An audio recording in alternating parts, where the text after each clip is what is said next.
The key to understanding biblical faith is knowing that you're not just believing something, you're believing someone. Let me tell you what faith is not. Biblical faith is not just blind belief.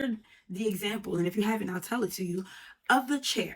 A chair sits there and you walk right up to it and plop yourself down and are exhibiting faith that this chair is going to hold you up, which is the same type of faith you're supposed to have with God. However, that's not an unreasonable faith. You're not blindly believing that this chair is going to hold you up, but you have good reason. You're coming to a place that carries liability for the safety of its attendees, and you don't think that someone is just going to leave a broken chair that can potentially hurt someone. In the same way, our faith, biblical faith, the faith in God, our creator, is not blind. It is not without reason. In fact, as it says in Romans verse 20, for his invisible attributes, that is his eternal power and divine nature, have been clearly seen since the creation of the world, being understood through what he has made. As a result, people are without excuse. That means you're not believing blindly in a being who is unable to do something. You're believing in the one who created the universe. We are believing because he has shown us who he is. We believe he loves us because he gave his son. We believe he's a provider because he cares for those little birds in the trees.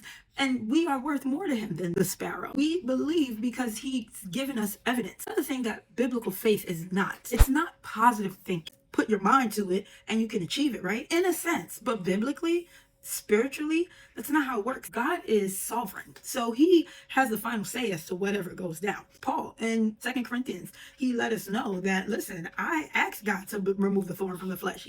He couldn't get God to remove this thorn from his flesh, this buffeter from Satan, to keep him humble, because God's response was, no, you're going to depend on me. You're not going to do this in your strength or by your wisdom or power. So we don't just positive think our way through things. We have to have faith in order to see the supernatural affect the natural. And not only is it not positive thinking, it's not manifesting. The universe was created, so we're not going to manifest what we want into the universe. I know that I think there's a lot of correlation between your brain's response to opportunities, those vision boards and things that you have literally set your mind to coming to pass, because you're focused. You're not creating your destiny. Manifesting is not something the Bible tells us. In fact, many people have misquoted Romans chapter 4, because in verse 17 of chapter 4, it says, as it is written, in whom Abraham believed, the God who gives life to the dead and calls things into existence that do not exist. People have often said falsely that we have the power to speak that which is not as though they were. No, we don't have that power. We walk in the authority and power